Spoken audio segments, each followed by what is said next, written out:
Yo, what's going on, guys and gals? Dat here, bringing you another NFL DraftKings picks video for Week 14. Sorry I'm a little late getting this video out as well. What can I say? It's the holiday, you know, we're all busy. Work's picking up. We're out shopping for Christmas. You know, if you got kids like I do, you know, you're constantly trying to keep up with everything. And I've been falling a little behind with my fantasy videos. So usually I like to get these videos out around Wednesday or Thursday, but I've just had way too much going on lately. And I'm running behind, so for that I apologize, but I think this slate this week is going to be really, really interesting. There's a lot of good fantasy options, lots of ways to pay down and pay up because of it. So let's go ahead and get right in and take a look. Okay, so as always, we're going to start with our quarterbacks. My top tier play this week is going to be Phillip Rivers at $6,800 versus the Washington Redskins. He's a pretty solid option this week. He's probably going to be pretty heavily owned. So I may shy away from him in my GPP.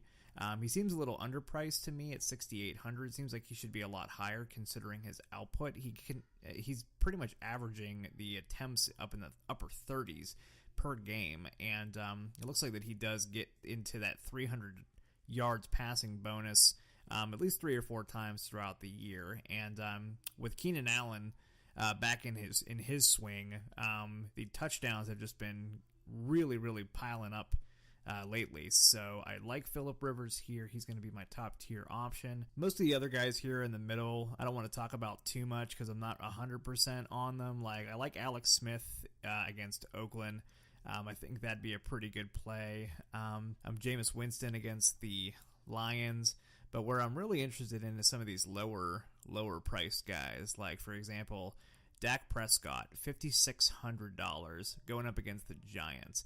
Yeah, I know he hasn't been performing as good as he has been at the beginning of the season, but this is a really good matchup, and he's just way too cheap at $5,600. I think that he can either go above and beyond his value, or at least meet his value here. So Dak is somebody I'm going to be into pretty heavily this week. Also right below him at $5,500 is Jimmy Garoppolo going up against the Texans. Seems like a pretty good option this week. They're going up against the Texans, whose secondary has been the worst probably in the past couple of weeks. They've just given up a ton of points to both wide receivers and quarterbacks alike. When it comes to Garoppolo, yeah, he started off kind of slow against the Seahawks, but then again, he was only in the game for, a minute and a half, and he was able to get a touchdown and put up some decent numbers, started to get that hype generated. And then last week against the Bears, threw for 37 passes, 293 yards, 11 average, didn't throw a touchdown, had an interception.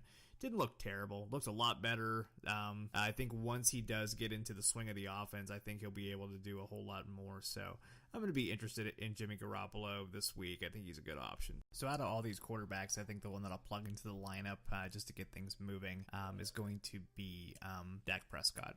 So we'll start with him. For running backs, my favorite top tier play of the week is going to be Sean McCoy going up against the Colts, $7,200.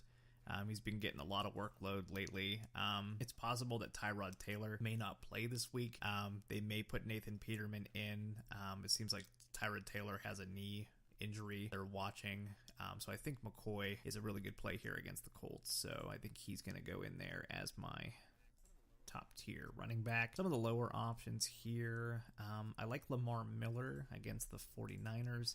The 49ers have been giving up about 123 yards a game to running backs. They have a pretty weak wall when it comes to that side of their defense.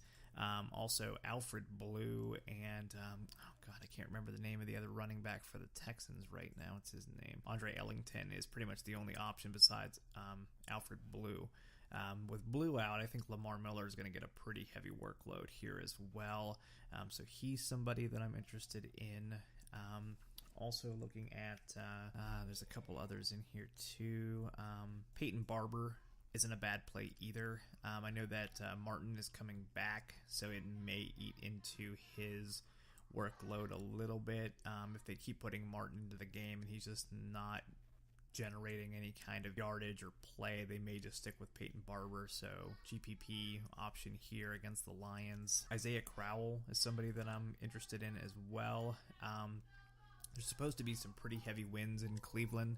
I think it's up to 23 miles an hour on Sunday. If that happens, there's not going to be a whole lot of pass game options. I know a lot of people are interested in Gordon this week.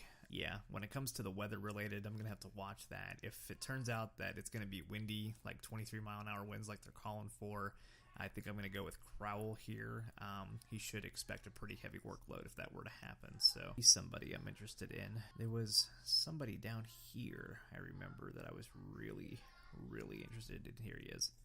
Giovanni Bernard. I think a lot of people are going to be on him this week, but you kind of have to take this because Joe Mixon is out with an injury. Giovanni Bernard is going to get a ton of work against the Bears coming up here. So I really like him. So I think he's going to be the one. He's only $3,100. I'm going to plug him into my lineup here. Okay, now wide receivers. This is where we're going to get into the real meat and potatoes of this week. There are a lot of options to choose from, and I mean a lot, especially since we're paying down so low at running back with Gio. This opens up a lot of options for us here. Now, my favorite play of the week is going to be Keenan Allen versus the Redskins. The guy has just been getting a ton of targets over the past couple of weeks, 13, 14. He's got 100 receiving yards in every single week over the past 3 weeks. He's getting at least one touchdown. I mean, the guy is just exploding with DraftKings points. And I think he'll be able to continue that against Washington. It's not the best matchup, but I think that'll make a lot of people shy away, especially since he's got a really high price point at $8,300. But I really like Keenan Allen this week, so he's going to be in the lineup. We can even pay up for another high-tier guy. I know a lot of people are probably going to be on Tyreek Hill because of that explosion he had last week against the Jets, and now they're going up against the Raiders, who have a terrible secondary. He may not be a bad option to throw in there either. At 7,100, I can't get up to Hopkins. That's just too high. So I'm thinking either AJ Green or Tyreek Hill. I think more people are going to be on Tyreek Hill, so I think I'm going to go contrarian and go with a pivot here on AJ Green. Throw him into that lineup against the Bears. He had a really solid outing last week against Pittsburgh. He would have had 3 touchdowns if that third one wasn't called back on a penalty. Just put up really good numbers over the past 4 weeks. I really like AJ Green this week against the Bears, so he's going to be in there too. And of course, we have Dak Prescott in there, so we have to stack him with Des Bryant, who's also priced really low, $5,900 versus the Giants. I figured he'd be much higher, so we need to take advantage of this low pricing and the matchup. I think Dez is going to get a ton of targets from Dak this week, so that's going to be it. That's the wide receiver core. Like I mentioned before, I usually like to throw in a wide receiver at the flex position, so I do have still quite a number of options. Like Michael Crabtree wouldn't be a bad option. Amari Cooper is going to be out this week versus Kansas City, so Crabtree should get a lot of attention from Derek Carr, so he's not bad at $6,700. Larry Fitzgerald going up against the Titans, $6,500. Been getting a lot of attention from Blaine Gabbert over the past couple of weeks. Yeah, he had that bad showing against Jacksonville, but that was going up against Jalen Ramsey, who's one of the top corners in the league right now. So I'm not surprised by this line. But going up against the Seahawks and the Rams, both have really good defenses, really good secondaries. Been putting up some pretty good numbers, getting at least 10 targets, almost 100 yards a game. I really like Larry Fitzgerald. The game's at 405, which is perfect for that flex position in case you need to, go down to a lesser-owned guy if you're really lagging behind on all of your other choices. So I'm going to go with Larry Fitzgerald here. Okay, so we have a lot of higher-priced options in our lineup already, so I already know we're going to have to pay way down for a tight end this week. My favorite tight end, obviously, is Travis KELCE. If I could afford him, I would throw him in there. I think everybody else is going to be pretty heavy on KELCE as well. He's just been getting a lot of attention from Alex Smith over the past couple of weeks. He may not be getting a touchdown every single game, but he is getting quite a bit of the targets, and the numbers certainly do reflect that. He's getting over 20 points in the last 4 weeks, except for week 12 against Buffalo. But yeah, so Travis Kelce would be my top option if I could afford him.